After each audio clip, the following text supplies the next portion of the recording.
Well, the camera's probably a little bit foggy. Not foggy. Yes, it is. Watch. Look at that. Oh, everything came into focus. Brand new reality. All right, let's begin with L'chaim. I like the pushka over there. It is a special day. I know some of you may have joined me earlier today already, so I want to share the same words I used when I started today's class. Today is the 12th of Sivan, which means today is the conclusion of the Shavuos festivity, because Shavuos was 1 week ago. And even though Shavuos is a one-day holiday, in the times of the temple, the celebration really continued for 7 days, because for 7 days, people continued to bring the karbanos, the sacrifice of celebration. That's why we don't say Tachnun through today. Tomorrow we go back to saying Tachnun, but today is really the conclusion of the festivity of Shavuos, which celebrates the giving of Torah. So L'chaim, we should receive the Torah and with joy and internalize its messages. L'chaim l'rach.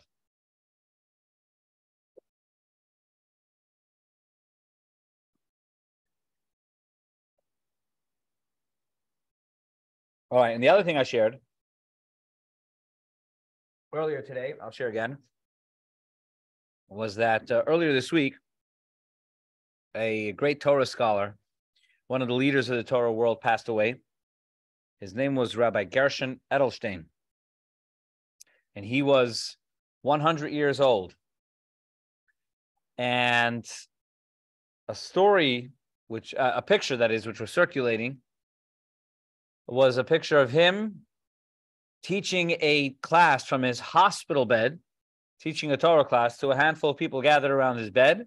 One person was holding a microphone to his mouth, and the picture apparently was taken a few hours before he passed away. 100 years old in the hospital bed, and he was dying. I mean, he was struggling to keep the oxygen, and he gave a Talmud class. And I think more important than the fact that he just gave a Talmud class is that the doctors say that the night before he was preparing that class. It wasn't as if it was just a Talmud class that, people gathered. He said, okay, I'll teach you something. No, he prepared a class the night before to teach a class on his 100, in the hospital bed, 100 years old. I think there is so much to learn from that. But primarily to learn from that is that when it comes to Torah, there is no point in life in which one is done with Torah study. Torah study is from the moment we begin to study until God decides our time is up. Every day is a day that should include Torah study, and that's not just a inspirational statement. Halachically, a person should study Torah every day. A person ideally should study Torah every day and every night. Morning and night should have a little bit of Torah study. And this man lived that to its highest level. All right, so now I think I'm supposed to. 100 years old. It was right. Back to the clarity of mind to be able to teach Torah at 100 years old. Right. It's a real, the ultimate blessing, really. The ultimate blessing. Okay, let's jump into the Talmud we're going to study today, and we're going to study Tractate Sota, which we have been doing recently, but I'm going to jump ahead a bunch of pages. 20 blot. Last we spoke about was about Shimshon. We spent some time talking about Shimshon and his hair and his strength. And what's that? And his eyes, right? And his eyes, following his eyes, and his whole story. Spoke about all the people who were uniquely blessed with physical blessing, and often they didn't. Those blessings turned into curses for these people. But today I want to jump ahead. Completely different section of the Talmud of Sota. It's Daf Lamed Beis. We're going to mention a few words on Lamed Beis Amud Aleph 32a, and then we're going to focus on the Talmud on Lamed Beis Amud Beis 32b. And here the Gemara begins the Mishnah. It's a new chapter. It's chapter 7 of Masechta Sota. And the Mishnah over here discusses a very relevant issue, and that is the issue of language. What language must one say? There are certain things in Judaism where there's an obligation of speech. right? One of the things it says in the Torah, at the end of the Torah, is Moshe Rabbeinu tells the Jewish people, Hikaro ve'elecha hadavar ma'od, this thing is very close to you, beficha uvilvavcha la'asoso, in your mouth and in your heart to do. So we derive from here, the Torah is referring to three types of mitzvahs. There are mitzvahs of action. There's mitzvahs in your heart, of emotion. There's mitzvahs of emotion. You have to love, you have to fear. There's certain things that are mitzvahs of the heart. And then there are mitzvahs of speech. Those mitzvahs of speech, which we're going to share a few of them, what language, is there a requirement to say them in any specific language? Or is there a prohibition to say them in any specific language? So that's what the Gemara here talks about. And the Gemara says it depends. Certain obligations of speech have to be said in Hebrew, and certain obligations of speech can be said in any language. Just because we'll open this up for discussion. Can anyone share what they think may be a prayer or a mitzvah of speech which has to be recited in Hebrew? Kriyat Shema. Okay? Anything else? So other than Kriyat Shema, everything can be in English. The Kaddish. So the Kaddish is in Aramaic. You're saying the Kaddish has to be said in the language of Aramaic, not translated. Okay? Birkat Hamazon, benching, grace after meals. So then why do we have the English translation? So you should translate it with your eyes, but read it in Hebrew with your mouth. Okay, Kenzai? Maybe. Let's see what the Mishnah says. The Mishnah says like this. Elu ne'marim b'chal lashon. The following mitzvahs of speech can be said in any language. And they are Parsha Sota, which connects us to this tractate. The Sota, there was a whole section of what the Kohen would tell the Sota woman. The Sota woman would come to the base of Mikdash with her husband, and she would be warned, and she'd be told, if you did something wrong, you should admit. So there's a whole obligation what the Kohen has to tell the Sota. So the Mishnah says that can be said in any language, or perhaps should be said in any language, should be said in a language she understands. And then there's Vidui Meiser. Vidui Meiser, it's a technical obligation, but that when a person clears out their home of all the obligations that they had to give of their food, there's the different Meiser Rishon, Meiser Sheni, and they clear it out and they say, I've done all my obligations. The book of Devarim talks about it. Okay, that also can be said in any language. The next thing that can be said in any language is Kriyat Shema. The Kriyat Shema can be said, recited in any language. Utfila and prayer. And when it talks about prayer, generally it's referring to the Amida. Amida prayer is the essence of prayer. So the Kriyat Shema and the Amida can be recited in any language. Even the first pasuk of Even the first pasuk, yes. Even the first pasuk, but you're not. When you suggest the Kriyat Shema should be said in Hebrew, it wasn't coming from nowhere. We're going to see the Gemara talks about it. It's a machloket. Machloket is about if it has to be in Hebrew. But the Mishnah is paskening that the Kriyat Shema can be said in any language, and the prayer Amida can be said in any language. Ubirkas Hamazon, grace after meals, can be said in any language. So you get good guesses of prayers, but those are the examples the Mishnah gives. Can be said in any language. Ushvuas ha'edus, as well as the oath that witnesses take. Shvuas ha'edus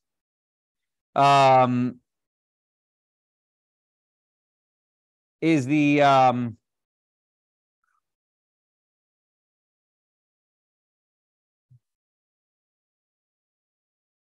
oath of testimony.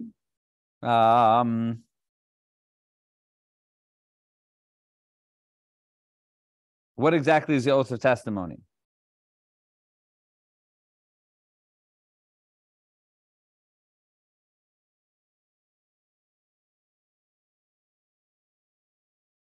The oath of testimony is actually not the way it simply sounds, that someone gives an oath before testifying. It's actually referring to someone who withholds testimony. If someone is in court and wants to, I guess they would be to subpoena a person and say, you were a witness to this. You have to say something. And the man says, no, I was not a witness. I have no idea. So there's a whole process of what is told of what the person says to that individual. And he says, I want you to take an oath that you were not a witness, that you cannot testify in this case. There's a sin of withholding testimony. That is that one who has testimony to share and does not share that testimony, it is a sin. And if I call someone and say, you were there, you witnessed this, and they say, no, I wasn't, so they have to take an oath then that they have no testimony to share. So that is done in any language. And finally, Shvuas HaPikadon, and the last thing which the Mishnah says can be said in any language is the oath of the guardian. And that's referring to a case in which a guardian says your item was stolen or something happened to it which was beyond my control, and therefore I can't give it back to you. And I say to that person, no, you're lying. You just stole the item that I gave you for safekeeping. So then there's an oath that he has to take, saying that I watched it, I guarded it as I should, and it was beyond my control. Something happened beyond my control that destroyed it. So that too can be said in any language. So those are the examples the Mishnah gives of prayers or mitzvahs of speech, which can be said in any language. All right, with that, I want to jump now to the next Gemara, which touches upon the question I posed in the text I sent out today about a person's shortcomings. So says the Gemara like this. Tanya, the Brisa taught, Tanya, Rabbi Shimon Bar Yochai Omer, the time we have a Brisa which says Rabbi Shimon Bar Yochai taught, Omer Adam Omer Shivcha B'Kol Namoch, a person should say their praise in a low voice. You should speak of your praise, of your qualities in a low voice. Ugnusa B'Kol Ram, and your shortcomings, your flaws, you should say in a loud voice. What says? Your flaws, you should say your praise, you should speak quietly about, and your flaws, you should speak loudly about. Punkt verkehrt. When you talk about your flaws, it should be in a loud voice. Where did we derive this from? Shimon Bechai says we have a Torah source for this. What's the source? Shivcha b'kol namoch. Where do I know that the praise, when I speak about my praises, it should be said in a low voice? Min vidui hamaiser. From vidui hamaiser. Vidui hamaiser is what we said earlier, that when a person speaks about the fact that they fulfilled all their obligations of maiser. In other words, if you look at the Torah, when it comes to a field, there's different obligations depending on the year of what you have to give. You have to give a tithing to the Levi, and then a tithing to the poor person, or a tithing to be brought to Jerusalem. So a person brings their produce out, and they say to Hashem, "Bi'arti hakodesh min habayis." I did everything right. Bi'arti hakodesh min habayis. And so the Torah just says you should say that. That's when you're speaking your praises. You should say it, but the Torah just says say it. However, Gnusa Mikol Ram, where do we derive that your flaws you should say in a loud voice? Mimikra Bikurim. From the story of the Bikurim. Why? Because when a person brought the Bikurim were the first fruit. Over here, then the statement that a person would say, what's the story? The first fruit. So let's give a little bit of context here. A farmer would take the first fruit of the field, and he would bring that to Jerusalem to eat. That's called the Bikurim. The first fruit. He had to bring that to Jerusalem.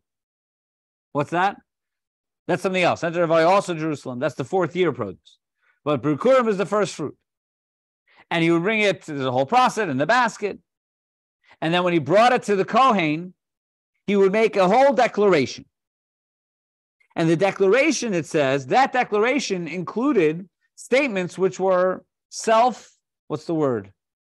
self-deprecating statements. How so? He would say, my father, Arami Oved Avi. He would say, my grandfather was an idolater. So those statements which were deprecating, a person had to say. And in this situation, the Torah says, not only should you say it, the wording is ve'anisa ve'amarta. It's a double terminology of saying it, which indicates louder saying. So the Gemara says, Shneur Silberberg taught, from here we learn the positive things about yourself, the vidui meiser, the positive thing when you say that I took care of all my obligations of meiser, the Torah just says you should say that, indicating perhaps quietly. When it comes to the Bikurim statement, which included some self-deprecating words, then the Torah says va'anisa v'marta, double terminology, which is implying that you should say it loudly. And therefore, from here you learn that your flaws you should announce loudly, and your praises you should announce quietly. That's the first thing the Gemara shares. But then the Gemara challenges that. The Gemara says, really? Are you supposed to announce? I mean, the truth is, perhaps I should pause the class, go around the room. Will everyone announce loudly all their flaws? Or you can announce the flaws of the person sitting next to you. But either way, this is is this truly the Torah way that a person is supposed to broadcast their flaws? So the Gemara challenges that. The Gemara says, "Gnusa b'kol ram." Are you supposed to share your flaws in a loud voice? The same author. This whole statement we just said was the name of Shimon Bar Yochai. Rabbi Yochanan said in the name of Rabbi Shimon Bar Yochai, "Mipnei ma tiknu tefillah b'lachash." Why is it that the Amida is said silently? Okay. Let me just explain the question, and then I'll share the point you're making, Matan. Why is it that throughout the davening, and this is the way till today in shul, when you daven, you come to shul and you do Psukkah de Zimra and you do the Shema. Generally speaking, we say it somewhat loudly. You can hear there's a murmur in the shul. People are davening, at least in some communities more than others. But you go to shul, a shul shouldn't be silent. Shul should be a place where you hear people davening and you hear the words of people davening, not conversations, but davening. However, when it comes to the Shmona Esrei, when it comes to the Amida or the silent Shmona Esrei, at that point you have to daven quietly. You have to daven. The Amida has to be recited quietly. The person near you should not hear the words you're saying. That's the halacha.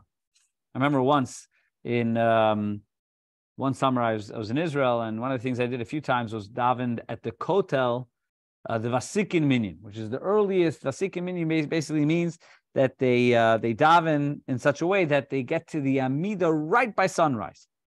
The moment of sunrise, so you have a bunch of minyan, you have hundreds of people, many minions davening, and they're all calculating. They go through the prayers, calculating that they will get to the Shmona Esrei exactly the moment of sunrise.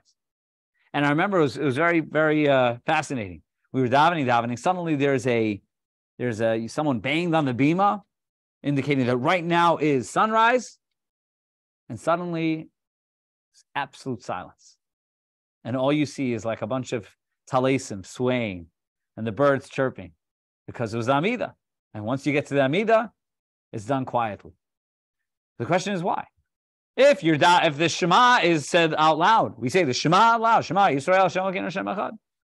And the Psukkah, the Zimra, the Ashrei, and the Hodu, that's all said out loud. Why, when it comes to Shemona Esrei, should be said quietly? So Matan says that we derive that from Chana. Because Chana, we derive numerous laws of prayer from Chana. The story of Chana, the mother of Shmuel. She was praying at the Mishkan, at the tabernacle, and it says her lips were moving, but there was no sound heard. But the Gemara here is asking why. That is a biblical source, but what's the logic to it? What's the logic that the Shemona Esrei has to be done silently? If it's meant to be the highlight of prayer, perhaps we should yell it with all our might. So why is it that the Shemona Esrei is said quietly? Don't say it in a sound it's not loud. You're saying because it's praising Hashem. Firstly, the Gemara which said that you should praise quietly is only talking about your own praise. Praise of others certainly can be done out loud. Here's how the Gemara answers. The Gemara says, Rav Shimon Bar Yochai explained,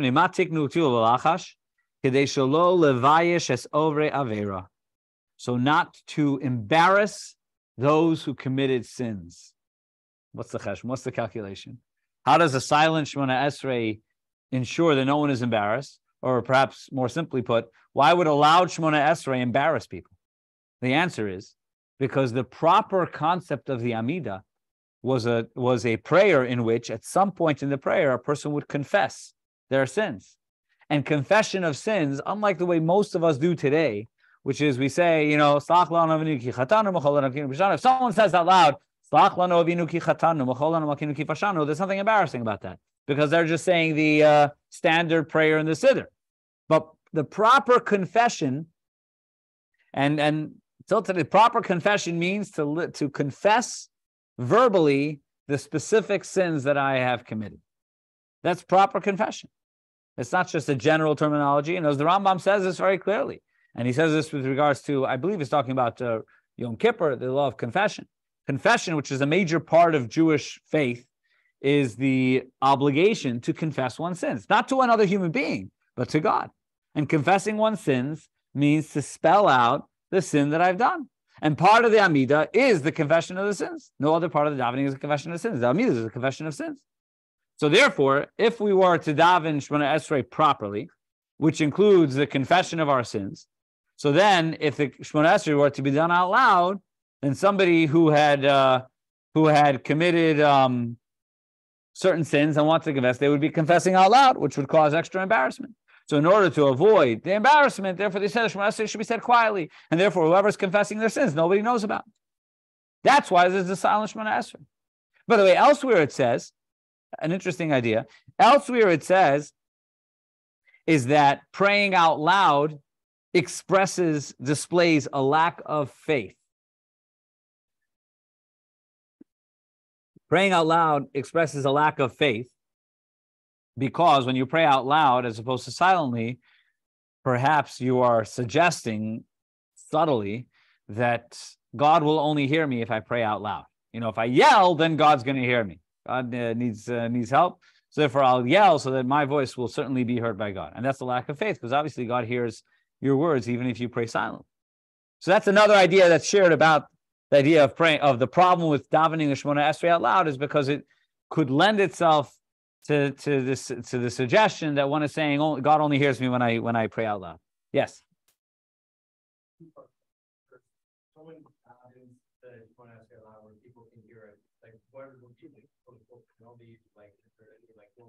What is the penalty?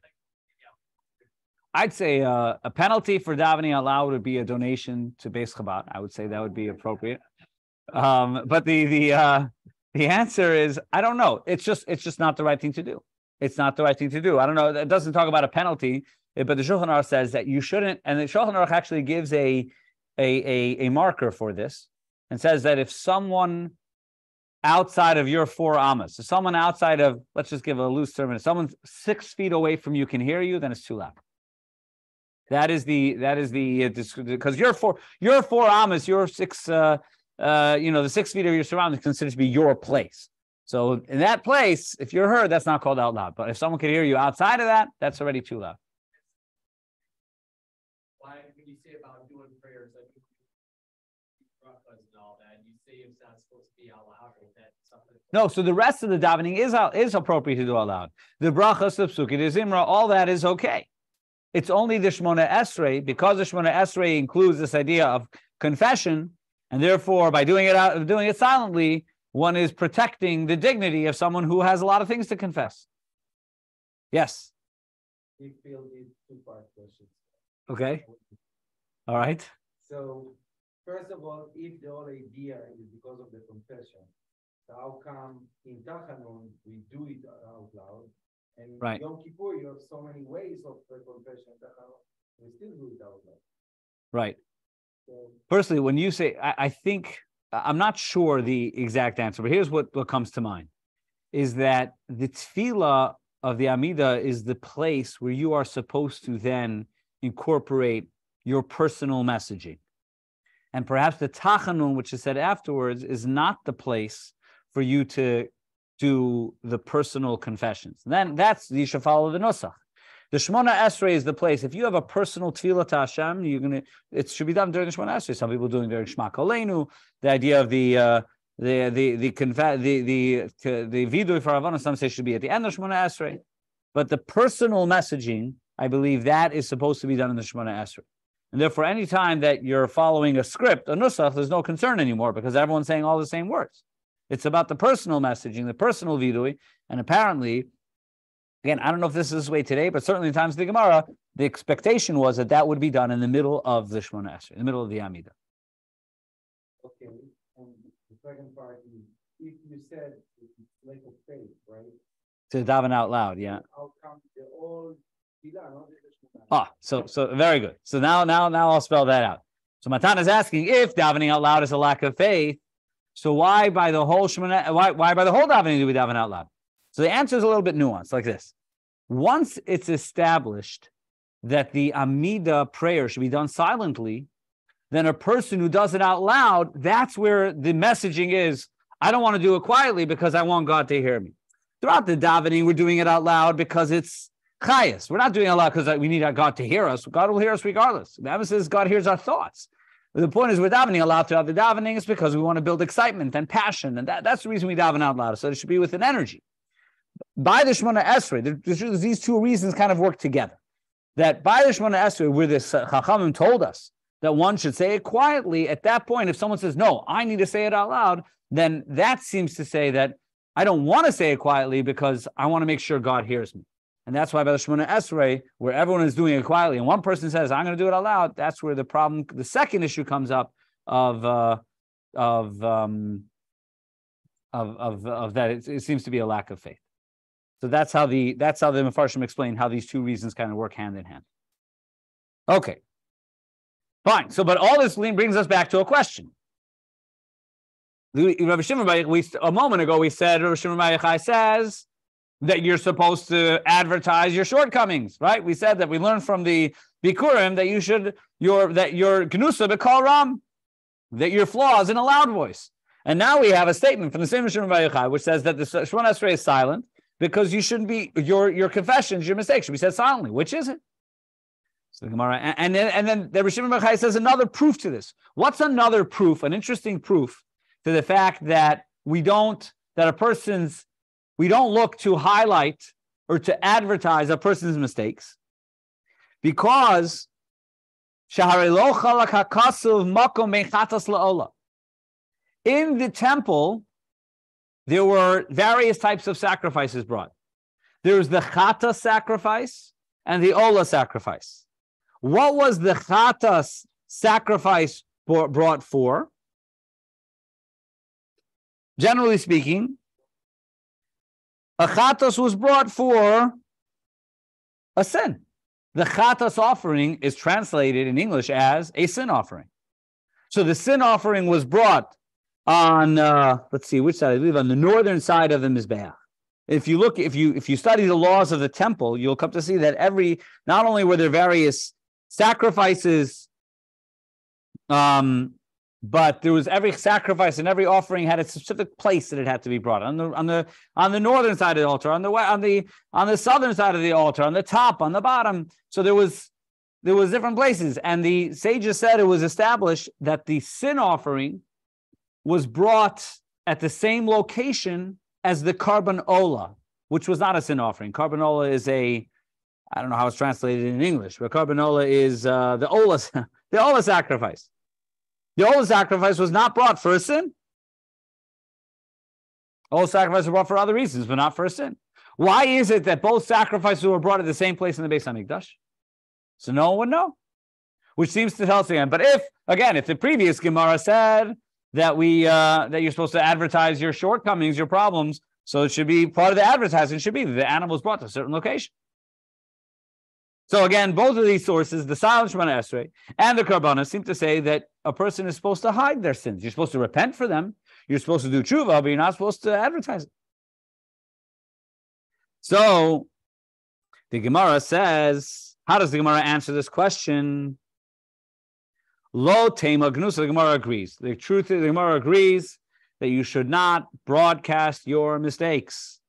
Do not broadcast your shortcomings.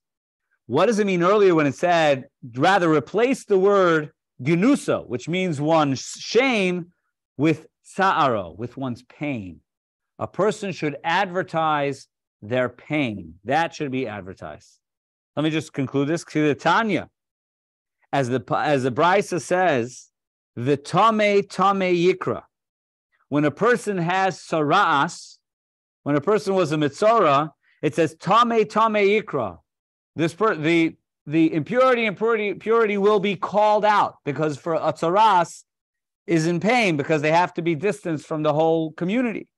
And you should notify. Tzarech lohidia, says the Gemara. Tzarech lohidia tzarei l'rabim. You should notify this person's pain to the public. V'rabim mivakshim alav rachamim, so that the public will pray for mercy for this person. Anybody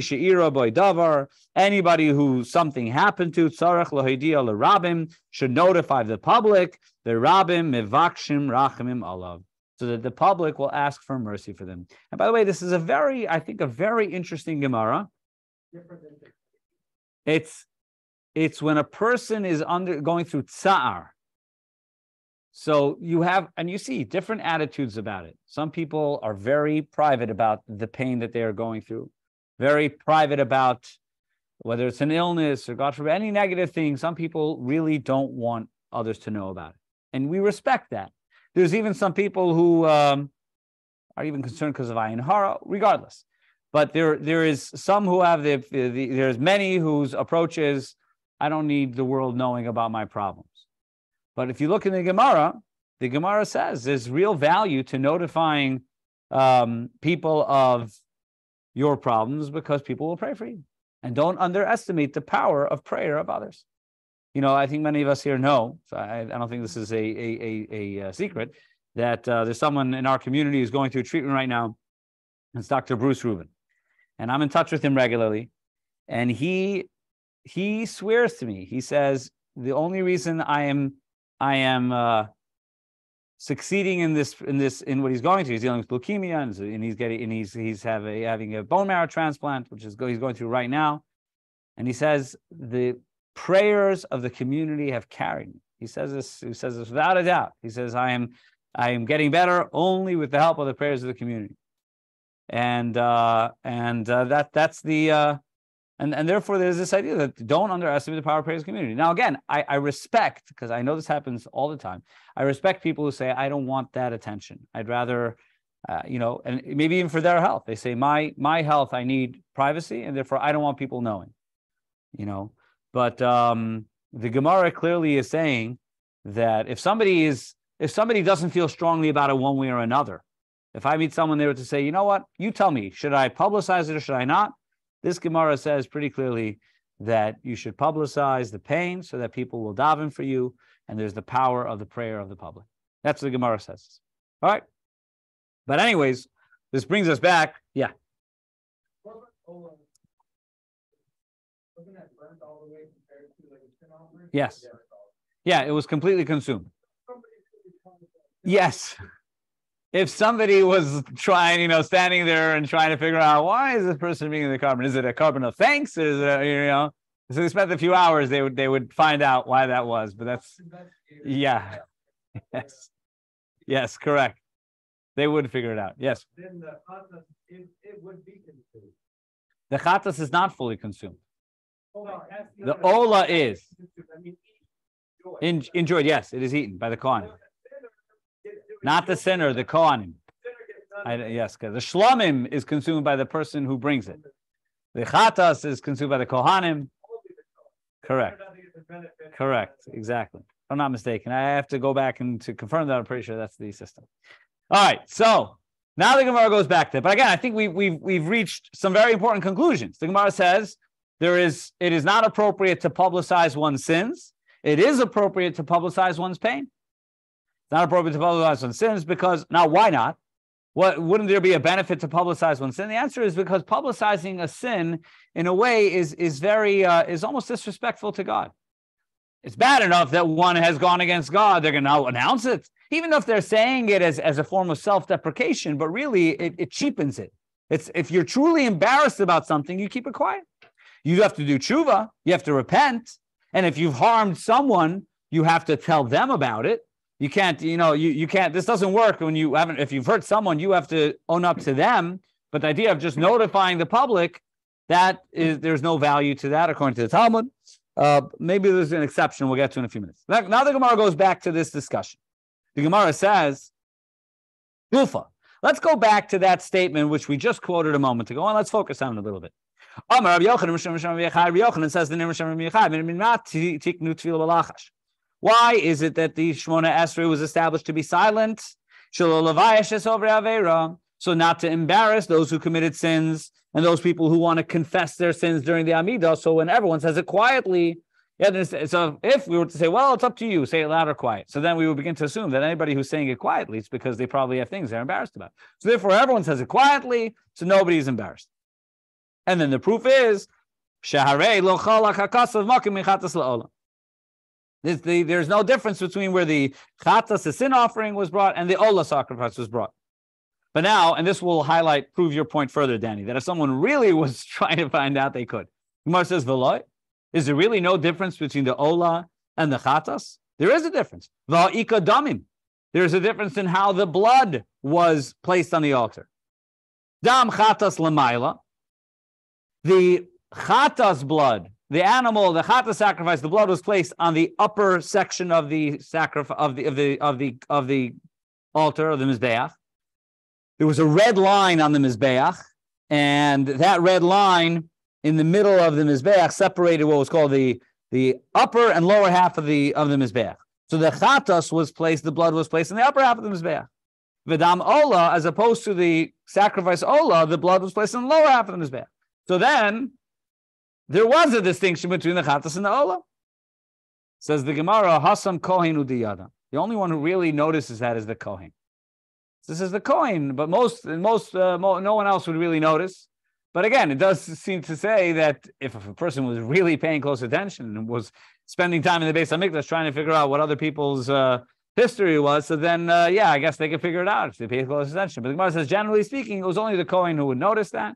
And therefore, and by the way, you could even argue, especially if several sacrifices were brought, not to get too graphic here, but there was probably a lot of blood in that section. So would you really notice if the blood was sprinkled in the upper or lower half? You would just see, blood on the altar. Either way, Gemara says, so that still protects a person's dignity. Gemara says, what about another difference?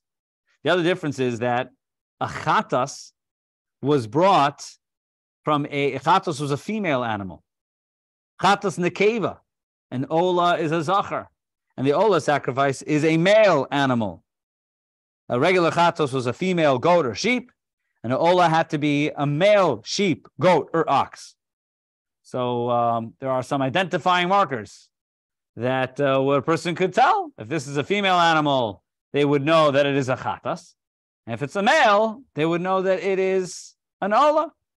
So there we go again. The person, once again, a person's privacy or the secrecy of what the type of animal it is now no longer secret. So the Gemara answers, Hasam mikasya be'alya. He says no. He says because the animal has a tail, and the tail covers the genitalia of the animal, and therefore a person still doesn't know if it was a male or female animal. And for that, so therefore a person's privacy and the animal's privacy is still protected, because you don't know if the animal is a male or a female. Somebody says, Teinach, kifsa. I'm not I don't raise animals, so therefore the following I can't attest to one way or the other. Somebody says that works with regards to a sheep. A sheep has the tail which protects, which is able to cover the part of the body, so therefore you don't know if it's a male or female. But seira, a goat, does not have a tail which covers the genitalia of the animal.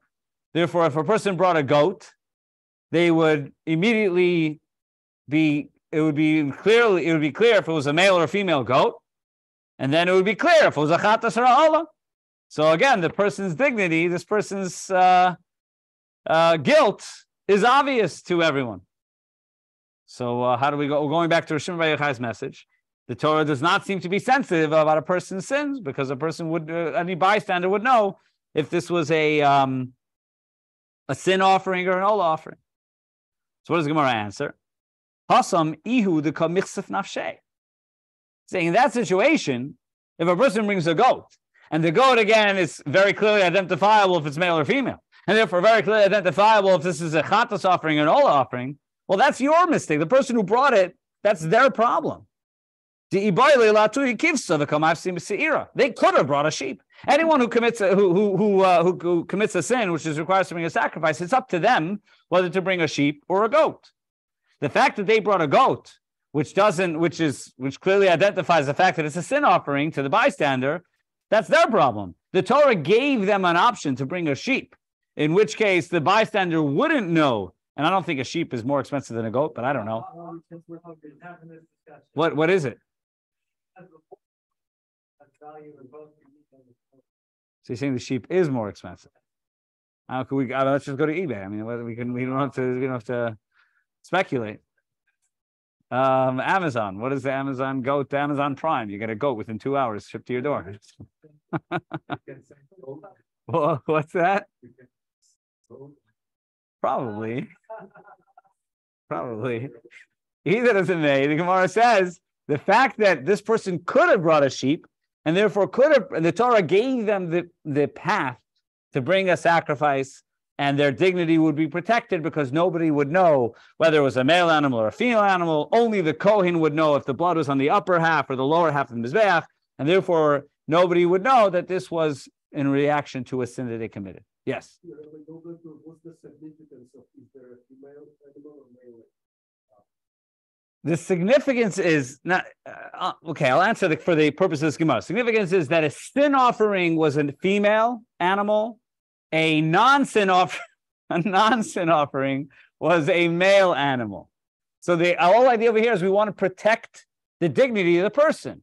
That if a bystander should know, are they bringing this for a sin, or are they bringing this as an act of piety? By the way, the difference between an olah and a chatas is not just whether they committed a sin or not.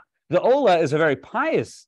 Is an act of piety, right? That I'm bringing a sacrifice. I don't have to, but I'm bringing. It's the opposite of a sin. It's an act of great holiness. I'm bringing an olah. So the bystander doesn't. What's that? Often an olah is voluntary. Yeah, I believe a certain olah. Yeah, an olah could just be a commitment that a person made. Yeah, there's olahs which are community offerings too. Yes. Where does this leave us at? The fact that once again, the statement of Shneur Silberberg remains, because a person can bring a sheep as their sin offering, and nobody would know whether it's a sin offering or an olah offering, just like the Shemona Esrei is done silently, so nobody knows if a person has committed sins or not. The Gemara poses one last challenge. The Gemara says, what about the chatas ta'avodas kochavim? What about the sin offering for idolatry? There's a sin offering for idolatry, and there's a unique law about the sin offering for idolatry, that it has to be a goat. So even though until now we've been saying the sin offering could be a sheep or a goat, the idolatry, it has to be a goat, which means that in that situation, a person does not have the choice to bring a sheep, does not have the choice to hide whether they committed a sin or not. How then would we now justify the statement of Shimon Bar Yochai? Says the Gemara answer. What's the Gemara's answer? Anyone want to guess? The goat that's brought the avodah zarah, a sin offering for avodah zarah has to be a goat, which, as we said, is an animal which doesn't hide its gender. So therefore, everyone knows that it's a female goat. In which case, everyone knows that this person committed a sin. So how in this situation? Yes, David, you have an answer? No, this is not a person who's getting killed. If it's a person getting killed, he's not bringing a chatas. Is so severe that that's the Gemara's answer. Hasam, in that situation, nekasef, you know what? Let this person be embarrassed. The nazel, so then let him go through the embarrassment, not just so he should be embarrassment, because idolatry is the greatest sin, or one of the three greatest sins. Therefore, in that situation, even though generally speaking, we protect a person's privacy, over here, their shame is to their benefit, because their shame is part of the atonement for the commitment of this sin. All right. I think we'll stop here. Even though we could theoretically go a few more minutes, but the next thing is the topic of the Kriya Shema, and it's a long topic. So I think we'll conclude here, and we'll get to the Kriya Shema maybe perhaps next Thursday. All right, very good. Thank you everyone for joining. Again, just to recap several essential points. There's no value in broadcasting one's sins. Interestingly, it says there's also no value in broadcasting one's qualities. But there's no value in broadcast, but for very different reasons. Broadcasting your qualities is a form of arrogance. Broadcasting your sins is a form of irreverence, of disrespect to Hashem. You're publicizing you've done something wrong. For a different reason, both are not appropriate. It is appropriate to publicize the pain that one is going through, so that it elicits communal prayer and compassion. And then we spoke about different sources, whether it's the karbanos or the prayers, which prove that we look to find ways to ensure that someone's shame or someone's confessions. And I guess the common theme between the prayer and the sacrifice, it's not just two completely random examples. Both of them are situations in which a person is trying to come clean. They've done something wrong and they're in the process of doing tshuva. In the prayer, the person who's confessing their prayer is trying to confess and correct their sin. When a person brings the chatas offering, they're trying to confess and correct their sin. So it's almost as if we don't want to create any obstacle to that. We don't want to create an obstacle to someone who's trying to clean themselves from their mistakes. And one obstacle may be shame. I think that's very easy to appreciate, is that one of the things which may hold me back from trying to correct my wrongdoings is that I'm afraid of the shame.